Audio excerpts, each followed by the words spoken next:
Haleluya, apapun yang terjadi di dalam hidupku, selalu ku berkata, Tuhan Yesus baik. Haleluya, amin.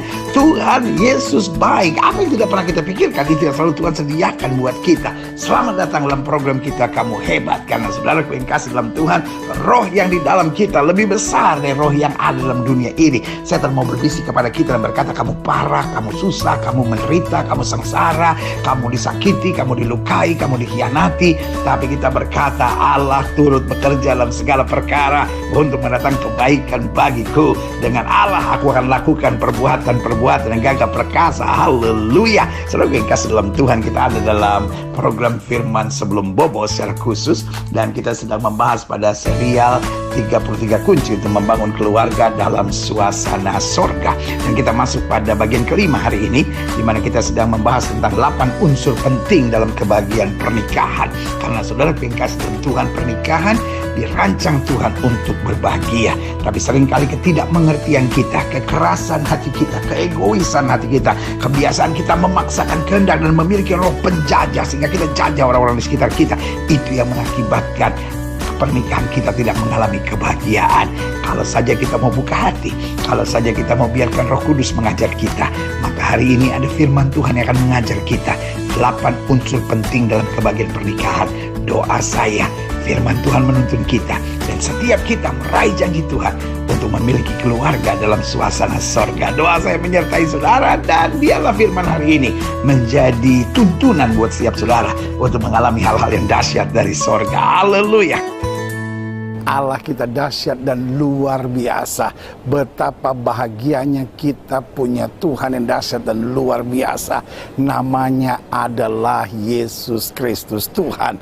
Dan saudaraku jemaat sekalian, hari ini saya ada di jalan yang sangat penting yang di Israel biasa disebut sebagai The Golden Triangle. Karena di depan saya persis ada jalan yang cukup sibuk di Israel, namanya King George Street Road. Lalu saya sedang ada di Ben Yehuda, dan satu blok dari sini adalah Jaffa Road.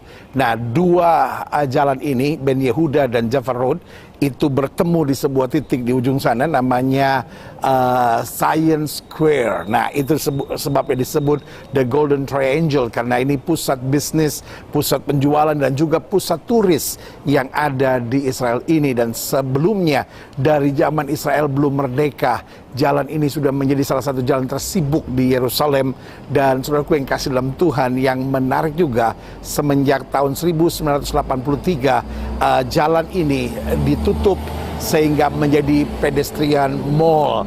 Dan saudaraku yang kasih dalam Tuhan, jalan ini biasanya kalau rombongan Indonesia ada di sini, biasanya juga jalan-jalan di sini. Dan kalau ditanya kenapa sebetulnya jalan ini bernama Ben Yehuda, diambil dari nama the founder of modern Hebrew, namanya Eliezer Ben Yehuda. Nah, saudaraku yang kasih dalam Tuhan, minimal saudara dapat banyak pemahaman selama saya menyampaikan firman Tuhan langsung dari tempat yang luar biasa ini, yaitu Yerusalem, kota suci dari 3 agama. Dia suci buat orang-orang Yahudi karena disinilah bait Allah dibangun. Dia suci buat orang-orang dan sahabat-sahabat kita Muslim karena mereka percaya bahwa Al-Aqsa adalah tempat di mana Nabi Muhammad naik dengan burak ke sorga. Saudara-saudara, itu yang mereka percaya. Dan buat kita umat Kristiani, umat yang percaya Yesus Kristus sebagai Tuhan dan Raja, bahwa tempat ini atau kota ini menjadi suci. Kenapa? Karena Yesus mati dan bangkit di Yerusalem.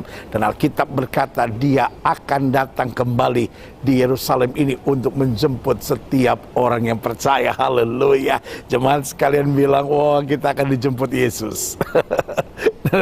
Ayo, saya bilang sama sebelah kiri kanan, kita akan dijemput Yesus. Amin, amin. Bilang sama sebelah saudara lagi, kita akan dijemput Yesus. Ada saudara yang ngeliat saya kayak patung. Kenapa bodoh begitu?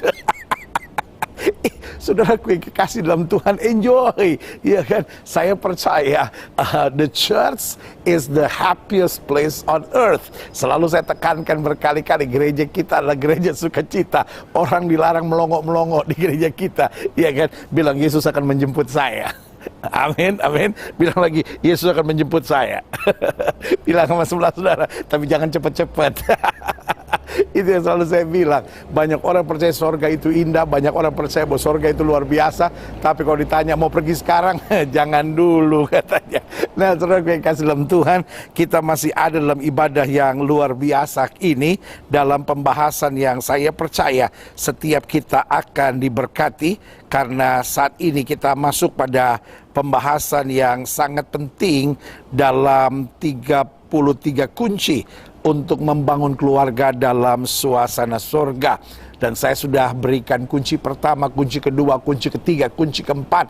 Make sure jangan hilang, simpan baik-baik, renungkan di hati saudara, tanamkan dalam roh jiwa saudara, sehingga buat anak-anak muda saudara bisa mempersiapkan untuk membangun keluarga yang bahagia. Dan buat setiap suami dan istri, kau bisa berjuang untuk membangun keluarga bahagia. Buat setiap ibu janda, buat setiap bapak-bapak duda, saudara bisa menjadi berkat buat banyak orang. Buat setiap mertua, bahkan dengar untuk oma-oma, ya kan? Oma-oma bisa mendorong anak cucunya untuk membangun keluarga yang bahagia. Kalau orang tanya, oma tahu dari mana? Oma kan ikut mendatangkan dari Yerusalem, mengajar kita semua. Amin oma, haleluya. Tos oma, peace, ya kan, haleluya. Lihat saudara yang kasih dalam Tuhan, hari ini kita mau bagi kunci kelima. Dan kunci kelima yang saya mau bagi adalah unsur-unsur penting dalam kebahagiaan pernikahan. Dan saudaraku yang kasih dalam Tuhan, berarti dalam pernikahan bukan hanya soal kenapa Tuhan izinkan suami saya seperti ini, kenapa Tuhan izinkan istri saya seperti ini. Saudaraku, dalam pernikahan jangan salahkan siapapun. Karena separah apapun pernikahan saudara, kalau saudara mau berseru kepada Tuhan, saudara mau berjuang, selalu ada jalan keluar, selalu ada mujizat, selalu ada berkat, selalu ada kemungkinan baru.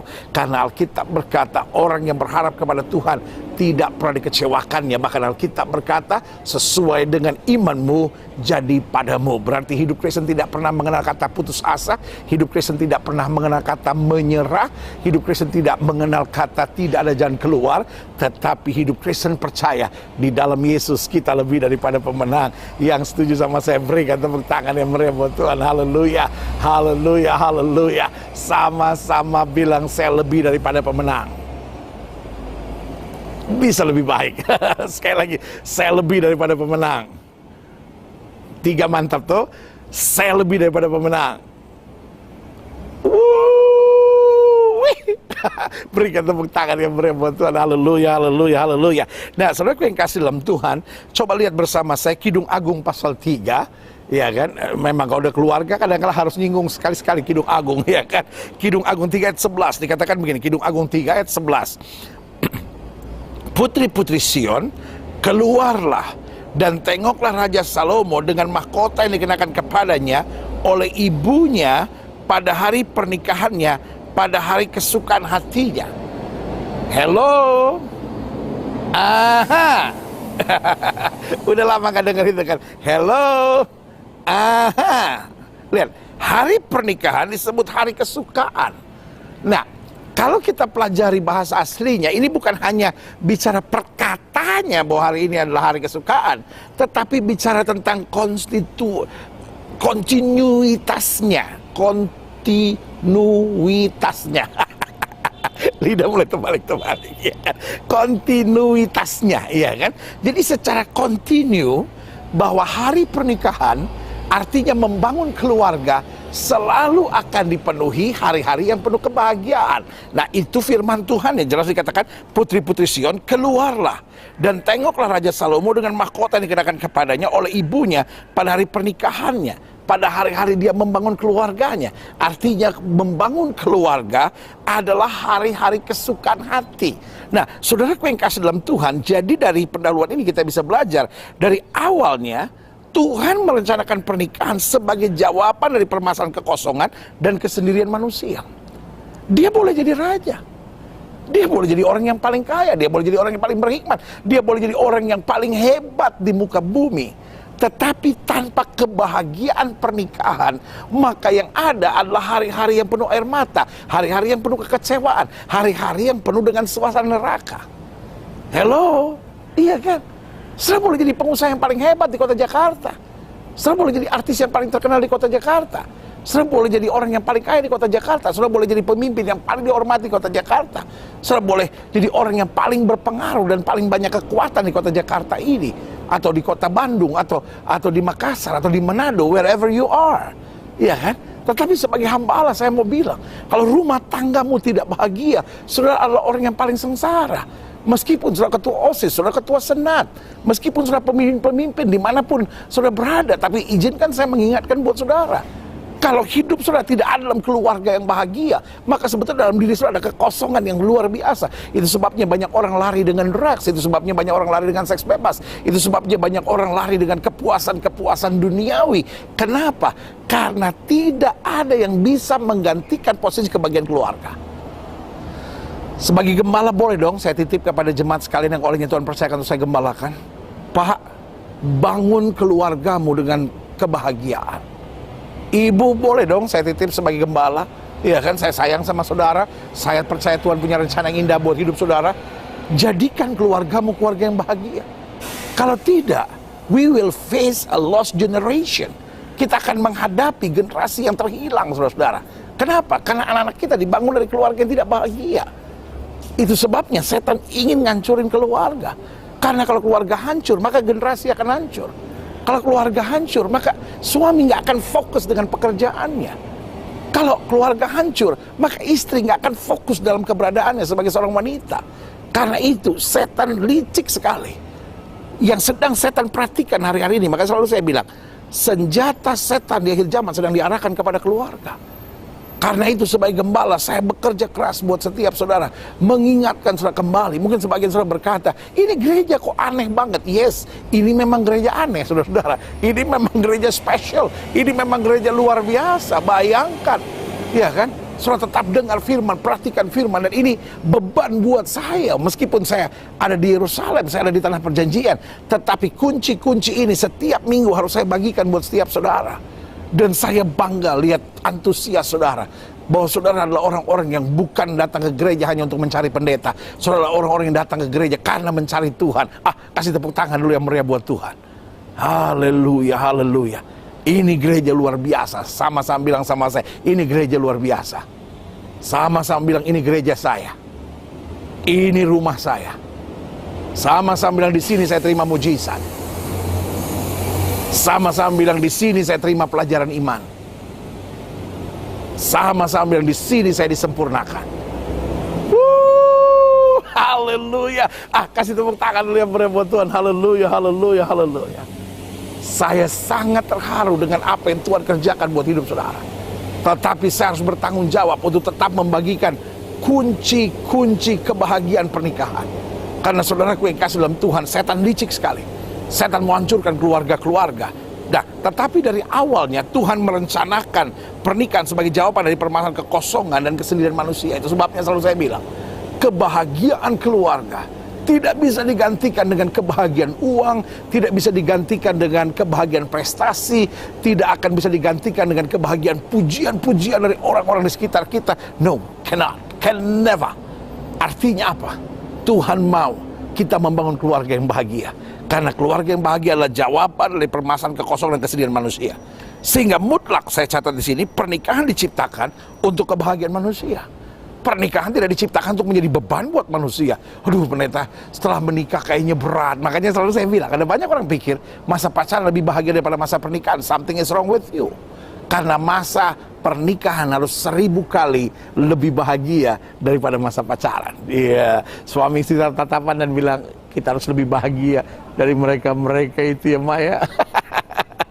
Iya dong. Saya udah janji sama saudara, selama 33 minggu saudara akan dengar kalimat saya ini. Dan itu yang akan terus saya ngomong setiap minggu, bahwa masa pernikahan harus lebih bahagia daripada masa pacaran.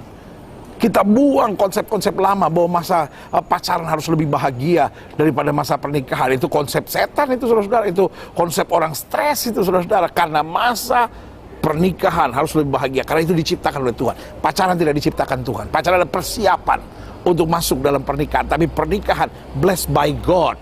Pernikahan itu diberkati oleh Tuhan. Karena itu selalu saya bilang, mutlak pernikahan diciptakan untuk kebahagiaan manusia.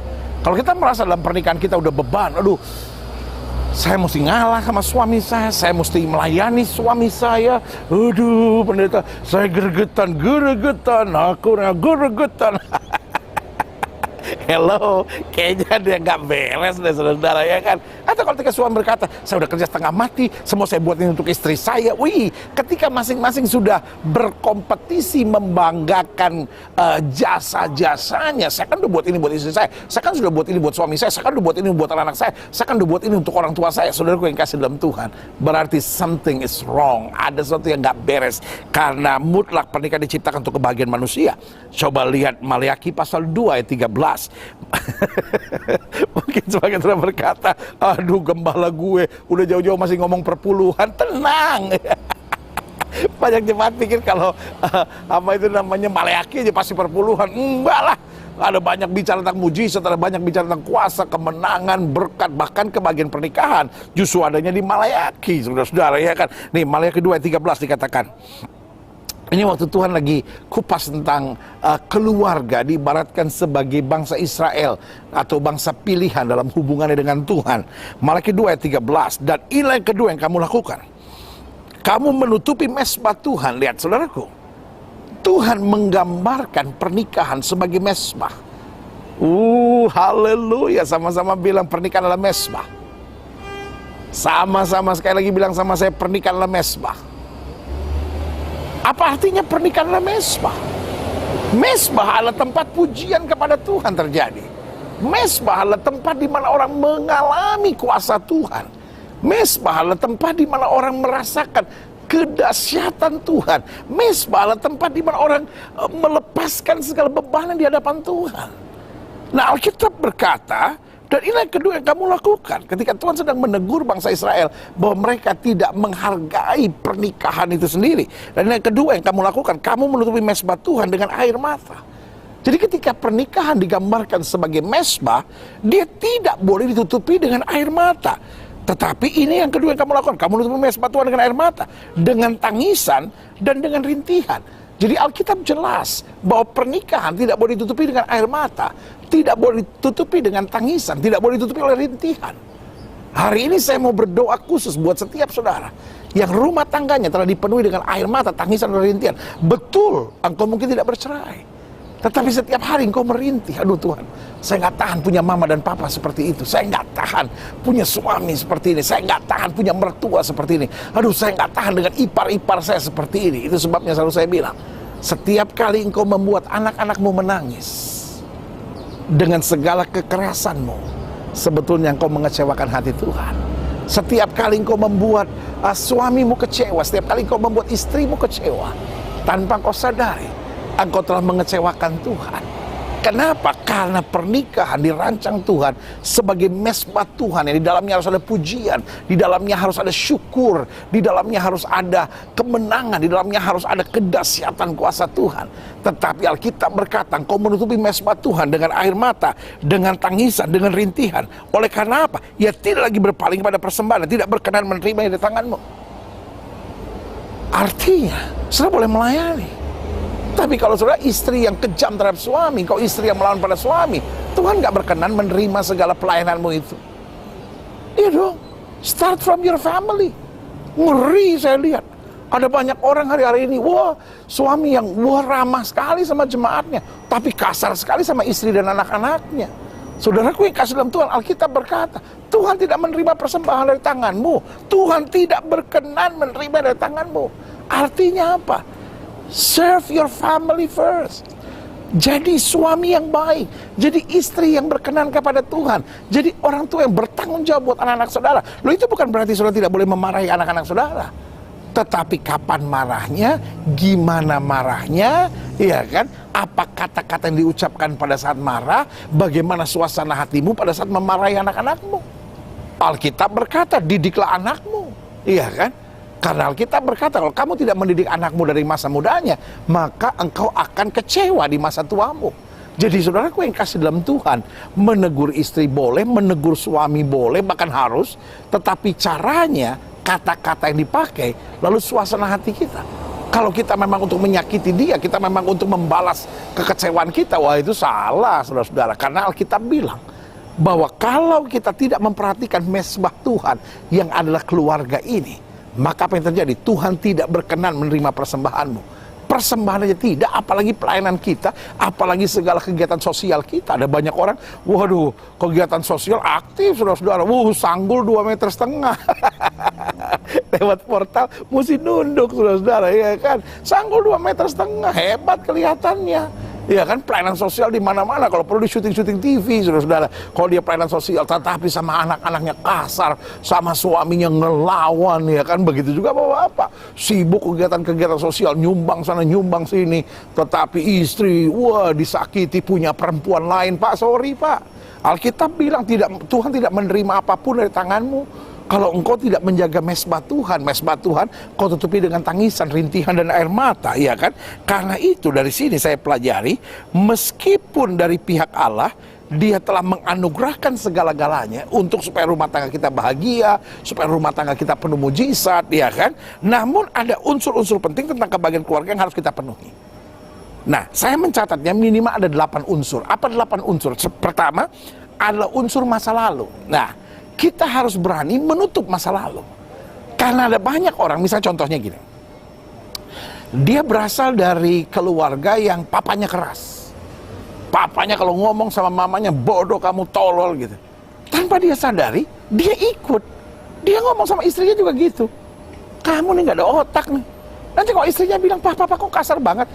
Masih mending papa saya tuh lebih keras sama mama saya, tapi mama saya tuh gak pernah ngelawan kayak kamu begitu. Waduh, itu jahat saudara-saudara. Ya kan? Ada banyak orang yang mungkin karena dia dulu sama ayahnya dikerasin, lalu sekarang kepada anaknya lebih keras lagi saudara-saudara. Waduh, nanti kalau anaknya bilang, papa saya sakit pak, ya kan? Kamu tuh cengeng. Opa dulu kalau didik papa, dicubit sampai berdarah. Loh, kenapa kita hidup di zaman ini tapi masih mikirin zaman kuda gigit besi, saudara-saudara? Sekarang kuda udah gigit komputer. Iya kan? Sebagai hamba Allah, saya cuma mau ingatkan buat saudara, ada banyak orang hidup di masa ini tapi nggak bisa hapus masa lalunya, ya kan? Sehingga ada banyak orang yang masuk dengan trauma, ya kan? Banyak orang yang masuk rumah tangga dengan membanding-bandingkan dengan masa lalu. Dulu papa saya lembut sama mama saya, kenapa suami saya keras dan kasar sama saya? Boleh nggak sih hidup lepaskan masa lalu? Mungkin istri saudara pernah salah, mungkin keluarga suami saudara pernah salah, mungkin keluarga istri saudara pernah mengucapkan kalimat-kalimat atau sikap-sikap yang menyakitkan saudara, ya kan? Tetapi boleh nggak sih every day just a new day? Karena kita bilang kesusahan sehari cukup untuk sehari. Banyak rumah tangga nggak bisa bahagia, kenapa? Terikat masa lalu. Ada banyak istri yang masih bandingkan suaminya dengan mantannya misalnya, ya kan? Ada banyak suami yang misalnya bandingkan istrinya dengan mantannya. Nah, pengalaman-pengalaman masa lalu, kalau nggak diberesin, saudara, rumah tangga saudara akan jadi neraka. Kenapa? Karena saudara ingin copy paste. Pengalaman saudara sama ayah saudara, pengalaman saudara sama ibu saudara, pengalaman saudara di masa kecil saudara ingin terjadi kembali di masa pernikahan saudara. Nggak bisa. At every case, untuk setiap masalah, selalu ada a special solution. Ya kan? Untuk setiap masalah selalu ada solutionnya. Jadi jangan saudara mau copy paste, ya nggak bisa saudara-saudara. Nah, banyak rumah tangga nggak bisa bahagia, kenapa? Karena persoalan masa lalu. Ya kan? Mungkin saudara dulu dimanja sekali oleh mama saudara dimanja sekali sama ayah saudara, ya kan? Tetapi sekarang sebagai seorang suami, saudara nggak bisa dong. Masa saudara minta istri saudara memanjakan saudara? Ya nggak bisa dong. Nah, itu yang harus kita erase, itu yang harus kita bebaskan. Kenapa? Karena masa lalu adalah pengalaman dan pelajaran. Hari ini adalah kehidupan dan hari esok adalah pengharapan yang pasti di dalam Kristus. Yang setuju sama saya katakan amin. Yang kedua, jadi gini ya, meskipun Tuhan sudah memberkati, meskipun saya sebagai gembala mendoakan saudara, mengajar saudara, memberi kunci-kunci kebahagiaan saudara, tapi kalau saudara nggak beresin masa lalu saudara, maka yang terjadi, rumah tangga saudara hanya penuh dengan air mata. Akhirnya saudara kecewa sendiri. Kok saya udah berdoa, kok saya sudah baca Alkitab, kok saya udah ditumpangin tangan sama pendeta, saya udah dilayani oleh tim pastoral, rumah saya udah dibuka untuk SDK, Sorga di Keluargaku, ya kan, cell group dari gereja kita. Tetapi tetap saja rumah tangga saudara nggak beres-beres. Kenapa? Karena persoalannya engkau tidak lepaskan ikatan masa lalu. Yang kedua, apa unsur penting dalam kebahagiaan keluarga? Yang kedua yaitu karakter dan sifat. Saudaraku yang kasih dalam Tuhan, selalu saya bilang, mulai dari Benny Hinn sampai dari Benny Hinn sampai Benny Hutagalung, saudara, dari tumpang tangan sampai tumpang kaki, ya kan. Tetapi kalau sifat saudara nggak berubah, itu persoalan. Kalau kita sudah didoakan misalnya, kita sudah ngerti firman, tetapi kita tetap tidak mau berubah, kita tetap tidak mau meninggalkan karakter sifat-sifat yang buruk. Contoh misalnya, kepala batu. 2, egois misalnya. 3, tidak pernah mau minta maaf, tidak pernah mau mengakui kesalahan. Lalu pendendam misalnya. Lalu kata-kata tidak diatur misalnya. Karena selalu saya bilang, jangan katakan semua yang kita pikirkan, tapi pikirkanlah semua yang kita mau katakan. Lalu misalnya gampang kecewa, gampang dendam, gampang sakit hati. Nah, ini kan semua sifat-sifat bodoh, sifat-sifat buruk, sifat-sifat jelek yang dipakai setan untuk membuat keluarga kita berantakan, saudara. Jadi meskipun udah didoain, meskipun udah baca Alkitab, meskipun udah pujian dan penyembahan, tapi sekali lagi saya mau ingatkan buat saudara, kalau karakter kita nggak berubah, maka yang terjadi cuman rumah tangga kita akan selalu menjadi korbannya. Makanya sebagai hamba Allah saya mau ingatkan buat setiap saudara. Yang pertama, unsur penting kebahagiaan, kita harus get rid of our past. Kita harus keluar dari masa lalu kita. Yang kedua, kita harus berubah dari karakter dan sifat, ya kan? Alkitab jelaskan ada buah-buah daging dan ada buah-buah roh, ya kan? Buah-buah daging misalnya kebencian, dendam, kepahitan, ya kan? Tetapi buah roh kasih, sukacita, damai sejahtera, pengampunan, hal-hal yang lain, ya kan? Yang ketiga, apalagi unsur yang penting untuk kebahagiaan keluarga, yaitu pandangan kita tentang uang, iya kan? Kalau uang udah segala-galanya buat kita, uang udah menjadi gambaran kasih buat kita, waduh repot saudara-saudara. Loh, segalanya butuh uang, tapi uang bukan segala-galanya. Artinya gini, kalau suami saya tidak memberikan cincin yang mahal seperti yang tetangga belikan buat istrinya, wah suami saya payah nih, ya kan? Kalau mama dan papa nggak membelikan mainan yang keluaran terbaru atau gadget atau handphone keluaran terbaru, ya kan, iPhone 7 kah atau apa tuh namanya iWatch lah, ya kan? Oh, mama papa nggak sayang saya gitu, ya kan? Nah, ini repot saudara. Ini kan juga udah masuk dalam gereja gitu. Kalau orang nggak nyumbang dalam gereja, orang nggak kasih uang buat pembangunan misalnya, the church need money, yes, ya kan? Pembangunan butuh uang. Kepanitiaan Natal misalnya butuh uang. Kemajuan gereja untuk kita dapat melayani itu semua butuh uang. Tetapi gereja harus menjadi tempat yang nyaman buat setiap orang. Gereja bukan tempat yang nyaman hanya untuk orang kaya. Kalau orang kaya masuk gereja dilayani, hello. Tetapi kalau orang miskin masuk gereja, kalau bisa duduk di pinggir-pinggir ya. Sampai ada peraturan nanti ditulis di glowing, orang miskin dilarang duduk di depan. Di gereja kita nggak ada hukum gitu, saudara. Setiap orang pokoknya first come first serve. Setiap ayo maju. Kita mendoakan orang kaya, kita mendoakan orang miskin. Karena selalu saya bilang gereja ini gereja orang kaya, saudara. Sama-sama bilang ini gereja orang kaya, ya kan? Iya, sama-sama bilang saya orang kaya. Haleluya. Kenapa kita orang kaya? Loh, karena Bapak kita yang empunya langit dan bumi. Hello. Jangan karena sudah naik Gojek ke gereja lalu pikir, oh saya orang susah, orang miskin. Gak ada, saudara. Di gereja ini semua orang kaya. Haleluya. Haleluya. Sama-sama bilang sama saya orang kaya. Haleluya. Nah, tetapi ingat saudara, segalanya memang butuh uang. Tapi kita nggak bisa ukur segala-galanya dengan uang. Repot saudara. Iya kan? Nah, kalau pandangan kita uang segala-galanya, wah rumah tangga hancur saudara. Ini unsur penting. Ketika kita merasa nggak ada uang, maka nggak ada kebahagiaan. Selalu saya bilang, masih ada begitu banyak hal yang bisa membuat kita tertawa tanpa uang. Iya kan? Makanya selalu saya bilang, jangan kalau udah nggak ada uang berkelahi lagi, saudara-saudara. Aduh, selalu saya bilang kalau suami istri lagi nggak ada uang terus mau berkelahi, bilang, sayang, jangan berkelahi dulu yuk, tunggu ada uang. Ada uang berkelahi aja nggak enak, apalagi udah nggak ada uang berkelahi lagi, saudara-saudara. Iya kan? Makanya sebagai hamba Allah saya hanya mau ingatkan buat saudara, pandangan kita tentang uang harus kita ingat. Uang adalah tuan yang keji, tetapi uang adalah hamba yang baik. Artinya gini, kalau uang bisa kita atur, ya kan, maka uang itu baik. Tetapi kalau uang udah ngatur kita, maka bahayalah rumah tangga kita, ya kan. Jadi kalau segala sesuatu harus pakai uang, segala sesuatu harus pakai uang, saya hanya mau bilang, ada begitu banyak kebahagiaan. Suami istri tatap-tatapan, tersenyum, itulah udah kebahagiaan, ya kan. Yang pelit bilang amin. No, saya tidak ajarkan saudara pelit. Tapi yang saya mau ajarkan, tempatkan uang sebagai hamba. Uang nggak boleh ngatur, saudara-saudara. Kita yang harus ngatur keuangan. Kebahagiaan kita tidak diatur oleh berapa uang kita miliki. Makanya selalu saya bilang, mau tanggal 5, mau tanggal 25, kita harus senyum dengan senyuman yang sama. Jangan hanya karena lagi nggak ada uang, lu marah-marah. Jangan dong.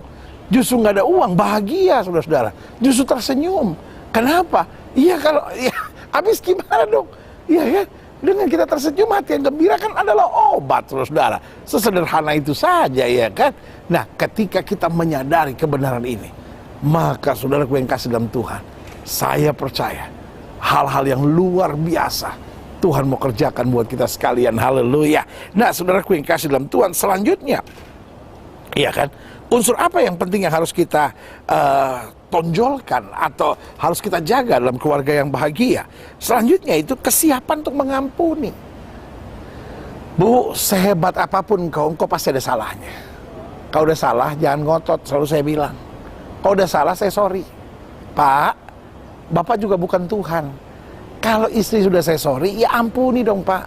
Ampuni dan bukan cuma diampuni, lalu diingat-ingat terus, lupain, Pak. Erase, delete, permanen delete, Pak. Supaya nggak bisa dimunculkan lagi. Dan ibu-ibu juga sama. Bu, ibu kan nggak sempurna banget, Bu. Iya kan?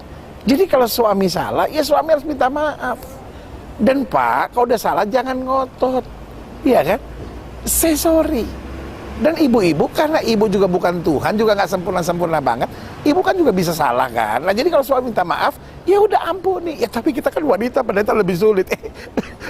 Alkitab tidak bilang kalau pria boleh mengampuni, kalau wanita boleh mendendam. Nggak ada. Alkitab berkata ampuni. Karena kalau kamu tidak mengampuni kesalahan orang, Bapamu di sorga juga tidak mengampuni kamu. Iya kan? Makanya Yesus ajarkan doa Bapa kami bunyinya begitu. Iya kan? Ampunilah kami sebagaimana kami juga mengampuni orang yang bersalah kepada kami.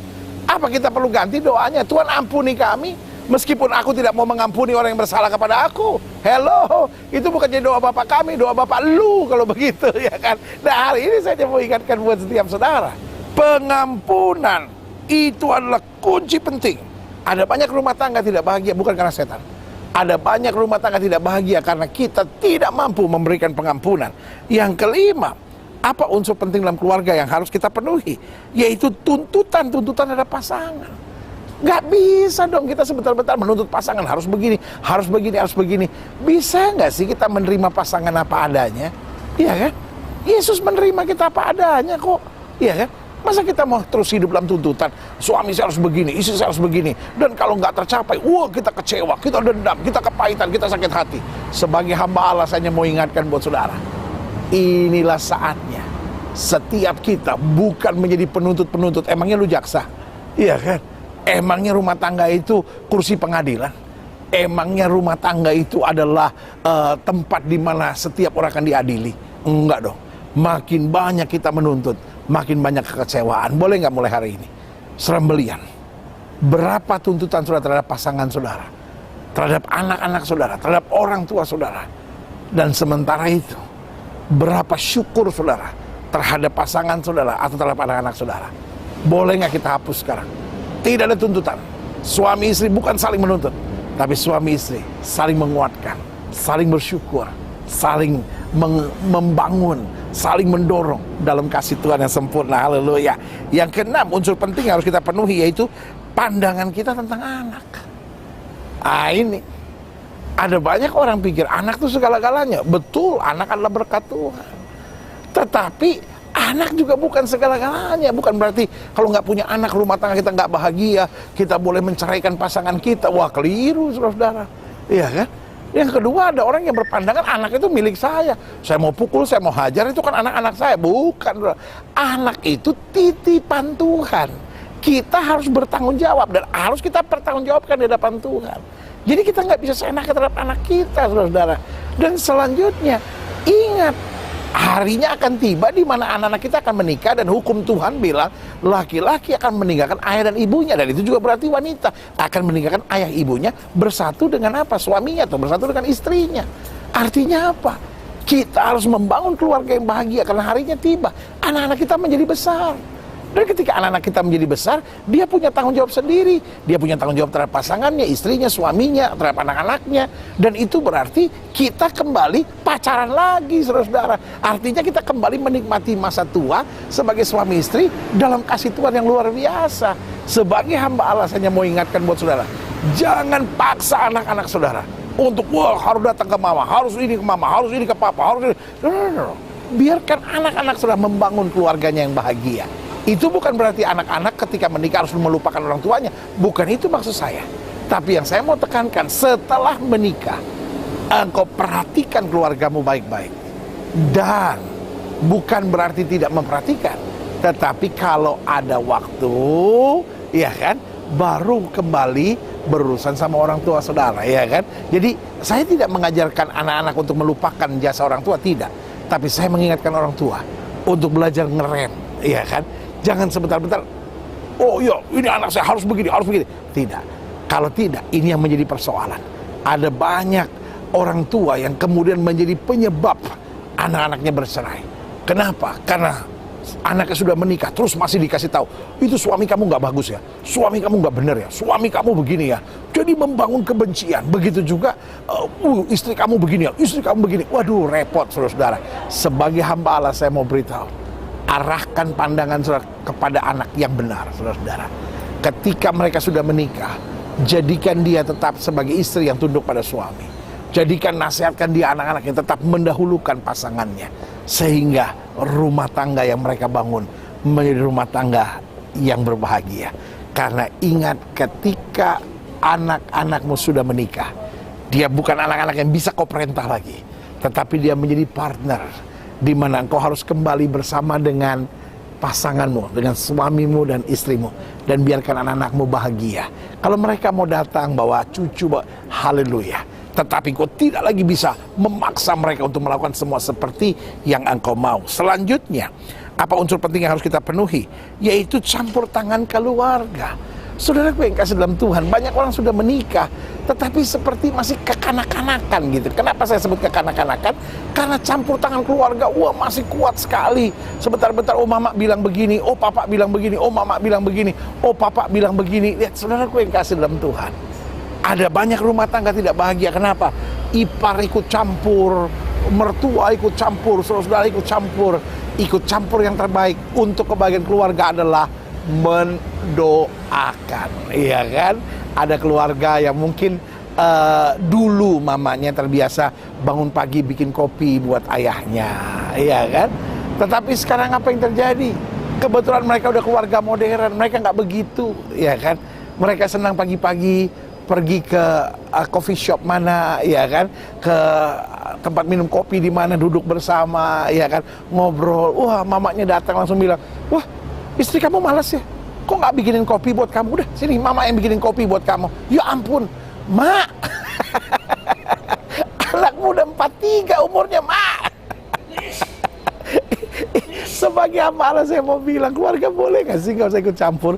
Kalau ikut campur tuh gini, nak, kamu belum punya mobil ya nak ya, mama telepon ya, kamu sekarang pergi ke showroom ya, ambil mobil, mama udah bayar lunas. Itu baru namanya ikut campur yang mantap, saudara. Bukan ikut campur yang kampungan gitu, yang justru mengadu domba dan menciptakan masalah, ya kan.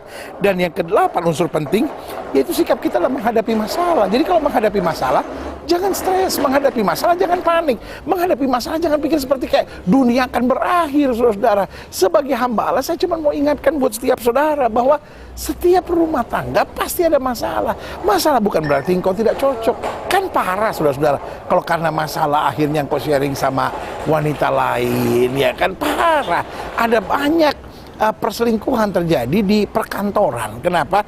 Karena pulang kantor mereka minum kopi bersama, lalu makan bersama, tea time bersama, lalu kemudian mulai sharing, wah suami saya begini, istri saya begini, wah parah, saudara-saudara. Itu yang saya bilang, kita tuh kayak orang nggak siap gitu menghadapi masalah. Padahal masalah kan normal sekali. Setiap rumah tangga juga pasti ada masalah. Rumah tangga orang kaya ada masalah, rumah tangga orang miskin juga ada masalah. Cuman persoalannya bagaimana kita menyikapi masalah dengan betul.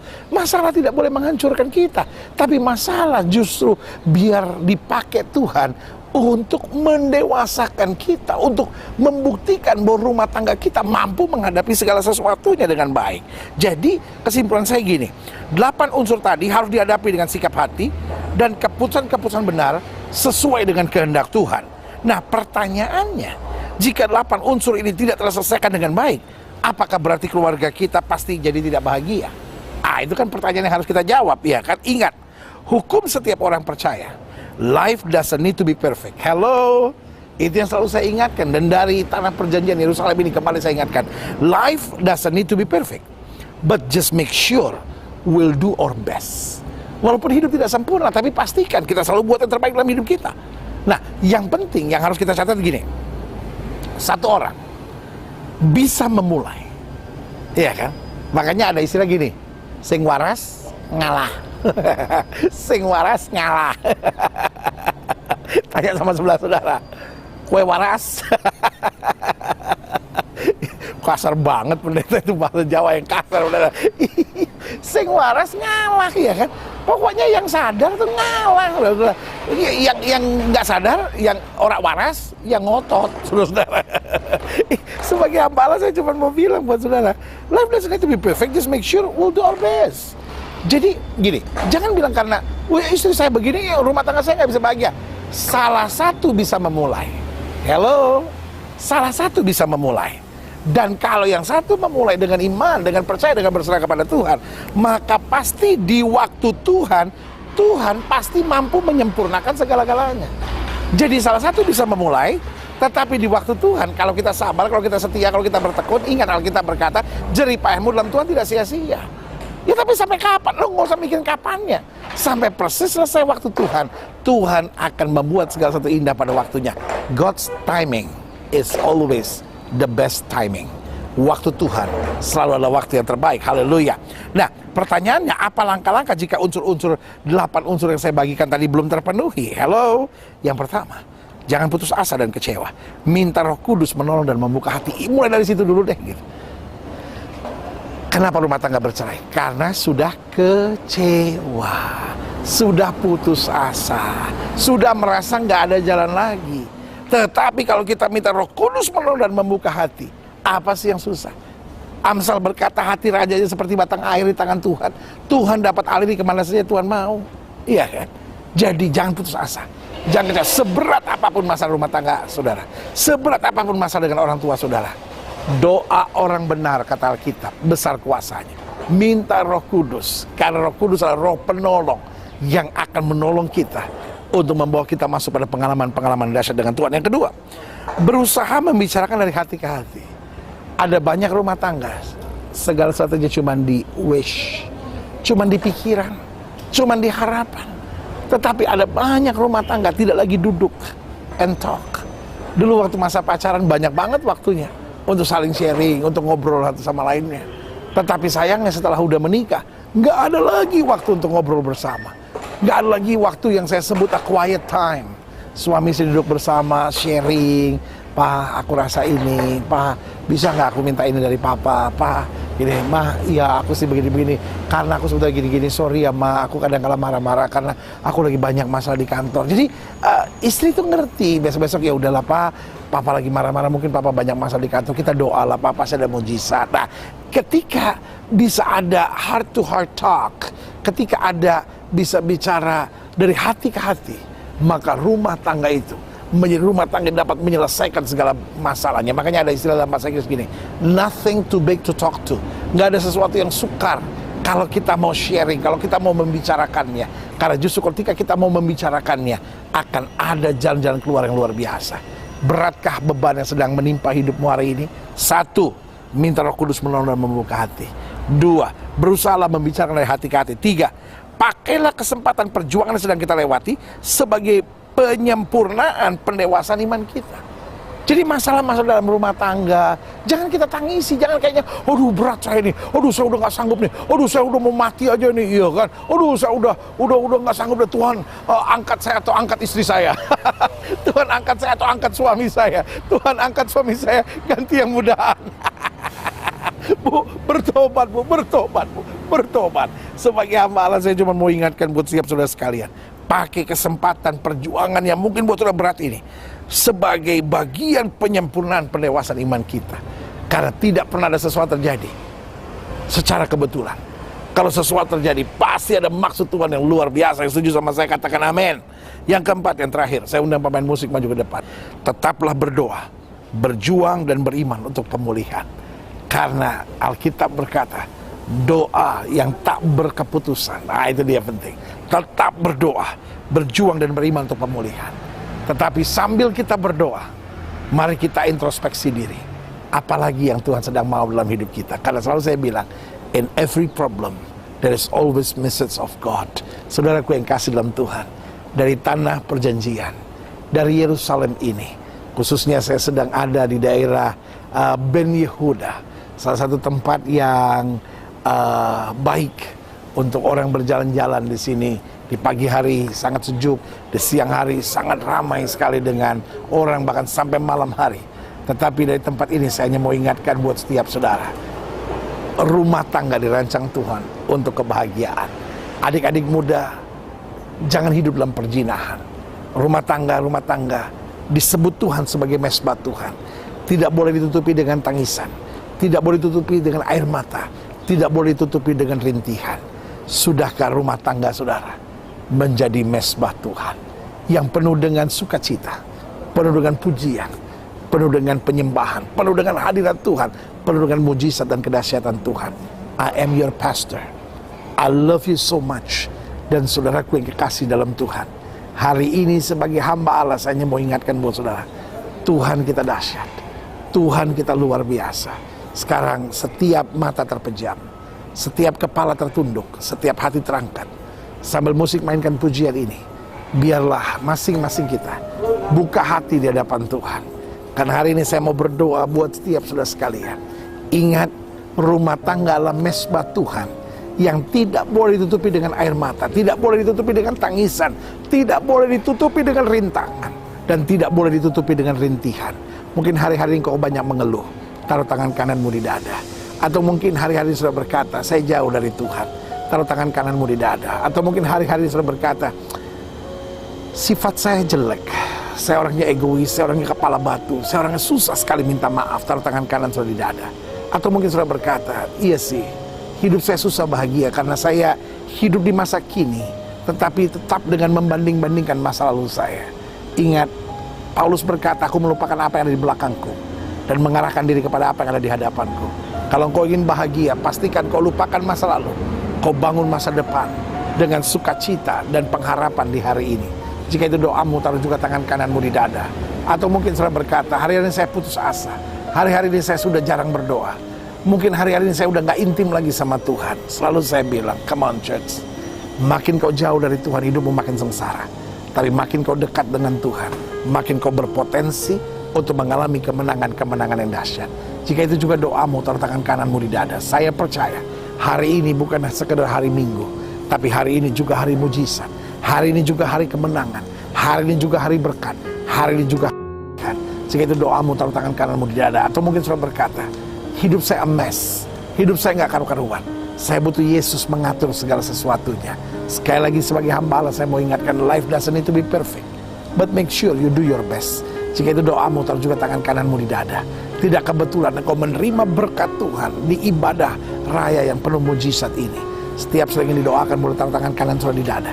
Dan izinkan saya berdoa dari tanah perjanjian Yerusalem ini. Bapa, di dalam nama Yesus, di hari Minggu yang penuh berkat ini, di ibadah raya yang penuh mujizat ini, hamba berdoa di dalam nama Yesus. Tuhan, lihat setiap mereka yang taruh tangan kanannya di dada, karena berbagai beban, karena berbagai persoalan, karena berbagai masalah, bahkan karena keadaan rumah tangga, keadaan masa muda, keadaan hubungan kami dengan Tuhan, keadaan iman kami. Mungkin selama ini kami terlalu banyak mengeluh, kami terlalu banyak kecewa, kami terlalu banyak bersungut-sungut. Tapi hari ini kami terima firman di dalam nama Yesus. Robah karakter kami, robah cara pandang kami tentang uang. Mungkin kami terlalu money minded dalam hidup kami, dan hari ini kami dengar firman bahwa hidup kami harus mengerti segalanya butuh uang, tapi uang bukan segala-galanya. Itu sebabnya hamba berdoa di dalam nama Yesus, karakter kami diubahkan, hidup kami diubahkan, langkah-langkah kami diubahkan di dalam nama Yesus.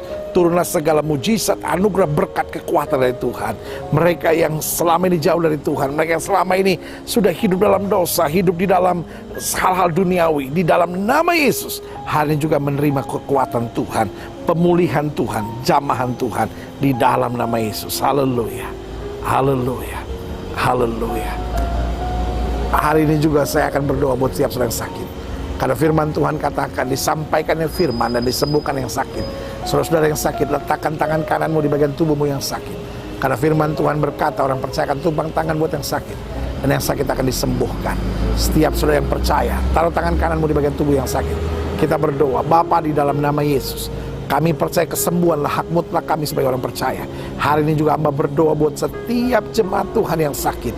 Di dalam nama Yesus, firman Tuhan katakan, orang percaya akan tumpang tangan buat yang sakit, dan yang sakit disembuhkan. Di dalam nama Yesus, mujizat terjadi, kemenangan terjadi, berkat terjadi. Dan hari ini kami percaya, oleh bilur Kristus kami menerima kesembuhan. Karena Yesus kami tidak berubah dulu, kemarin, hari ini, dan sampai selama-lamanya. Dengan iman kami nyatakan, oleh bilur Kristus kami yang percaya sudah dijamah dan disembuhkan Tuhan dengan kuasa-Mu yang luar biasa. Haleluya, haleluya, haleluya. Terima kasih Bapa, terima kasih Bapa, terima kasih. Setiap saudara sudah doakan untuk kesembuhan, tanamkan dalam rohmu, aku sembuh oleh bilur Yesus. Kalau firman Tuhan berkata, sesuai dengan imanmu jadi padamu. Dalam iman sama-sama katakan, saya sembuh oleh bilur Yesus, saya sembuh oleh bilur Yesus, saya sembuh oleh bilur Yesus. Haleluya. Saudaraku yang kekasih dalam Tuhan, saya percaya ibadah hari ini menjadi ibadah yang luar biasa. Bapa, hamba mengasihi jemaat-Mu satu persatu. Apa yang Tuhan taruh di hati hamba, sudah hamba sampaikan bagi umat-Mu. Hamba doa firman termeterai, apa saja yang mereka kerjakan berhasil dalam nama Yesus. Mereka nggak turun tapi naik, mereka nggak jadi ekor, mereka jadi kepala. Hari-hari mereka penuh mujizat, penuh kemenangan, penuh berkat Tuhan yang sempurna. Sehingga hari ini kami dapat berkata, kami lebih daripada pemenang. Kami hidup dalam kebahagiaan, karena berkat Tuhan Yesus senantiasa menyertai kami. Terima kasih Bapa, terima kasih Bapa, terima kasih. Yesus kita dahsyat, Yesus kita luar biasa.